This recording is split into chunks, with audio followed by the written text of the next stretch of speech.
Hello friends, कैसे हैं आप लोग। मैं आशा करता हूं कि बढ़िया होंगे।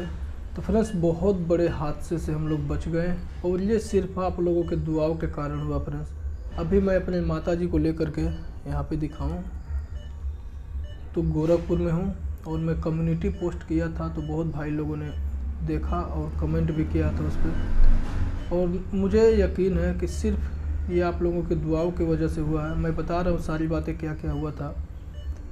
बहुत मैं किस्मत वाला हूँ कि हमारी माताजी मतलब सही सलामत बच गई। इसमें बहुत खुश है। अभी सोई हुई हैं, हंस भी रही थी इस वक्त। कुछ खाना भी थोड़ा सा खाई हैं और मतलब कि मैं लाया था सेव संतरा, सब खाई हैं। समझ लीजिए कि लोग कहते हैं ना कि जैसे किसी किसी डॉक्टरी में अगर आप भर्ती करा दो किसी को और 2 दिन 4 दिन लोग दवा करते हैं डॉक्टर लोग, उसके बाद धीरे धीरे करके मरीज सीरियस हो जाता है।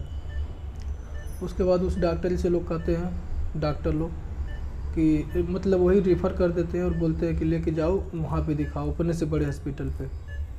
भैया, मुझे तो समझ में आ गया कि ये सिर्फ पैसा कमाने का ही जरिया है, सिर्फ पैसा कमाने की जरिया है।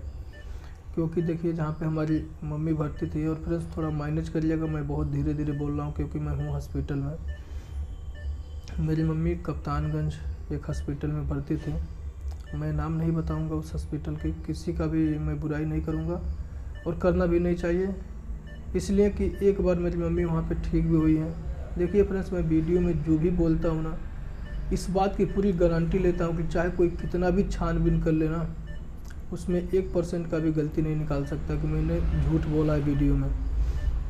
वहाँ पे फर्स्ट टाइम एक बार तबीयत ख़राब हुआ तो ठीक हो गई थी, लेकिन उस टाइम में इनको 6 महीने दवा चला था इसी चीज़ का। जब बीपी हाई हुआ था तो वो भी एक पैसे कमाने का ही जरिया था। 1000 रुपया हफ्ता में लगता था और वही दवाई फिर चलाना स्टार्ट हो गया था।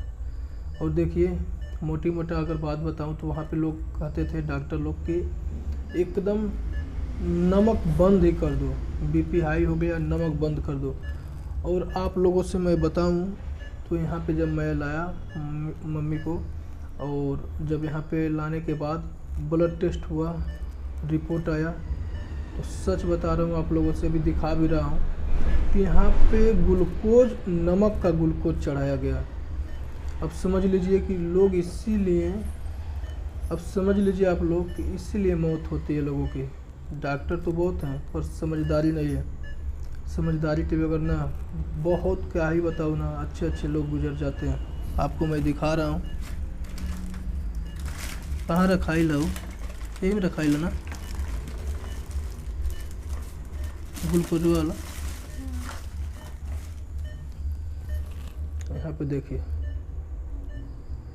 जो भैया लोग पढ़े होंगे वो पढ़िएगा, ये नमक का ग्लूकोज है, जो कि हम लोग एकदम, हम लोग क्या जानते हैं, डॉक्टर तो है नहीं, साफ एकदम नमक ही बंद करवा दिए थे हम लोग घर में कि मम्मी आप नमक खाओ ही नहीं, किसी भी तरह से आप ठीक हो जाओगी, बाद में जितना मर्जी जो मर्जी खाना। अब नमक बंद करते करते इनके अंदर सोडियम का कमी आ गया, नमक का कमी आ गया। और यहाँ देखिए, हम लोग लाए हैं और नमक चढ़ा इनको, नमक का बोतल चढ़ा। बीपी हाई है लेकिन नमक का बोतल चढ़ा। मैं पूछा हूँ डॉक्टर साहब से कि अगर इनका बीपी हाई है तो फिर नमक क्यों चढ़ रहा है।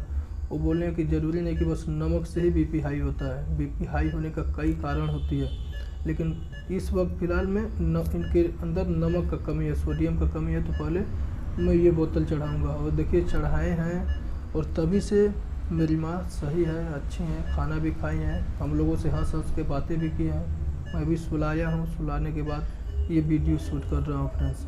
अब देखिए, जो कप्तानगंज में दवा हो रहा था और क्या हो रहा था, हम लोग यहाँ से लेके जा रहे थे वहाँ पे दवा कराने के लिए, तो वो लोग इसी तरह से बेड पे सुलाते थे और ये सब मशीन नहीं थी, ये जो ऊपर चल रही है, और वहाँ भी देखिए नाक में भी लगा हुआ है, ये सब मशीनें नहीं थी। वहाँ पे बस सुला करके और एक बोतल चढ़ा देते थे लोग, वो भी पानी गर्म करके। एक केतली आता है फ्रेंड्स, इलेक्ट्रिक वाला, जिसमें पानी गर्म करने वाला, चाय बनाने वाला, आप लोग देखे होंगे, मेरे घर पे है, मैं लाया हूँ दुबई से। उसी में पानी, बोतल खोल के पानी डाल के और वही पानी निकाल के चढ़ाते थे लोग। और उसके बाद फ्रेंड्स, मेरी माँ का बीपी इस मशीन से नहीं, एक आता है छोटा सा मशीन, उससे नापते थे लोग। हाँ, कम हो रहा, उसके बाद शाम को बोलते थे ले जाओ। मैं लेके आ जाता था, दवा खिलाता था। दिन में उल्टी नहीं आता था, पूरी रात ये उल्टी करते थे। 7 दिन हो गए फ्रेंड्स आज हमारी मम्मी अच्छे से खाना नहीं खाई है। इतना सा खाना खाती है ना तो पता नहीं कहाँ से इतना सा उल्टी हो जाता है। इतना सा पानी पिएंगी ना तो इतना सा पानी उल्टी में निकल जाएगा, ऐसा होता था। सिर्फ क्या ही बताऊँ, आप लोगों के दुआओं के कारण और मेरी किस्मत से, मेरे नसीब से मेरी माँ ज़िंदा है। नहीं तो मैं बहुत ज़्यादा ऐसा केस सुना हूँ ना कि बीपी हाई या बीपी लो में लोग चटपट में निकल जाते हैं। मैं देखा हूँ अपने गांव में, बहुत लोगों को देखा हूँ और सुना भी हूँ। सिर्फ आप लोगों के दुआओं और मेरे नसीब, मेरे बच्चों के नसीब से, मतलब मेरे परिवार के नसीब से मेरी माँ जीवित है। तो देखिए, जब हम लोग वहाँ पे परेशान हो गए कप्तानगंज में, तो मैं कल रात में, मेरी सिस्टर भी थी, मैं एक ब्लॉग बना के छोटा सा डाला था। वो लोग पूरी रात जागी, मेरी छोटी वाली सिस्टर रो रही थी और मेरे लिए रात जैसे लगता था ना कि हे भगवान, ये रात कब ख़त्म होगी। रात जल्दी कटती नहीं थी।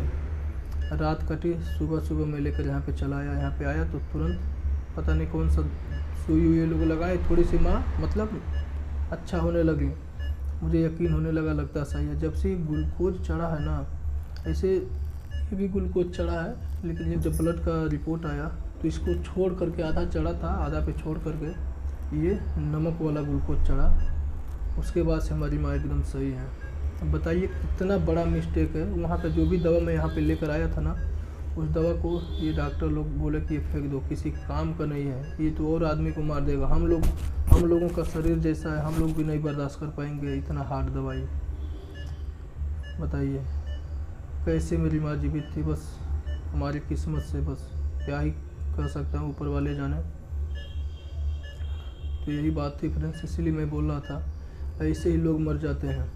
पैसा खूब कमाएंगे, हॉस्पिटल वाले खूब कमाएंगे, जब देखेंगे कि अभी मैं बचा नहीं सकता और मेरे बस की बाहर नहीं है, अब ये मर जाएगा, मेरे पास 1-2 दिन रहेगा तो मर जाएगा। उसके बाद ये लोग बोलते हैं कि रेफर कर दो, वहाँ ले जाओ। इसी तरह से लोग मर जाते हैं। भैया कहीं भी भर्ती कराया जाए, मतलब मुझे सीख मिला है अपने माँ के इस केस में, कहीं भी किसी को भी भर्ती कराया जाए तो वहाँ पे आप मिनटों मिनट देखो, घंटों में देखो कि पहले से बेटर हो रहा कि नहीं हो रहा। अगर बेटर हो रहा, ठीक हो रहा, अगर दवाई काम कर दिया तो 1 घंटे के अंदर फ़र्क पड़ जाएगा।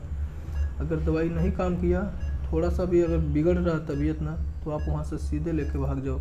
ये ज़रूरी नहीं है कि वो हॉस्पिटल ही ख़राब है। कभी कभी ऐसा होता है ना कि कितना भी अच्छा डॉक्टर हो, उसके समझ में ही नहीं आता है। ऐसा भी होता है। और दूसरे हॉस्पिटल पे अगर आप जाओ तो वो लोग पकड़ लेते हैं अच्छे से कि क्या चीज़ है, और एक ही बार दवा करेंगे आराम मिलना स्टार्ट हो जाएगा। फ्रेंड्स यही सब बातें थी। मैं थोड़ा सा इस रूम में दिखाऊं कि ये रूम कैसा है, कौन कौन सा मशीन लगा है, मेरा बच्चा कैसे सोया है, पत्नी कैसे सोई है। और खाने के लिए मैं खिचड़ी लाया, फल मूल लेकर आया। यहाँ पे देखिए अभी ऐसे पड़ा हुआ है, तो मेरी मम्मी खाई हैं और हम लोग भी बाहर जा कर के खाना खा करके आए। बच्चे के लिए बिस्कुट लाया था। तो यहाँ देखिए बच्चा हमारा कैसे सोया है। यहाँ देखिए पत्नी हमारी सोई हुई हैं और यहाँ हमारी माता जी हैं।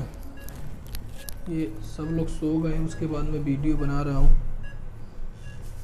यहाँ देखिए ये ऑक्सीजन लगा हुआ है, मम्मी लगता है जाग रही हैं।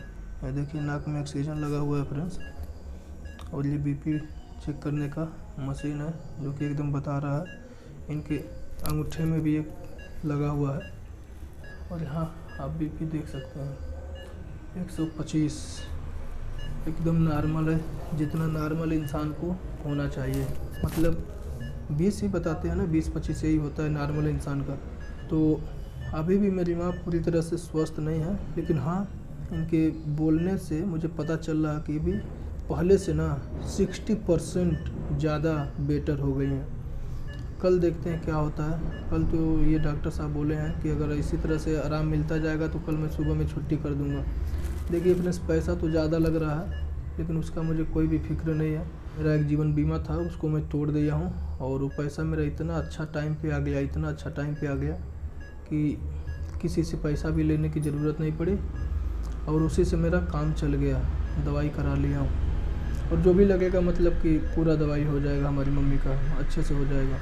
तो देखते हैं कल क्या होता है। कल अगर तबीयत अच्छा हुआ तो मैं अच्छे से ब्लॉग बनाऊंगा। जानते हैं फ्रेंड्स, वीडियो बनाने का दिल नहीं कर रहा, समझ ही नहीं आता क्या बोलूँ क्या नहीं बोलूँ। इस वक्त मैं रात में करीबन 9:30 या 10 हो रहा होगा। इस वक्त मैं थोड़ा सा सुकून हुआ जब मम्मी थोड़ी सी खाना वाना खाएँ, फल उल खाएँ, तो मैं सुकून हुआ तो वीडियो शूट कर रहा हूँ।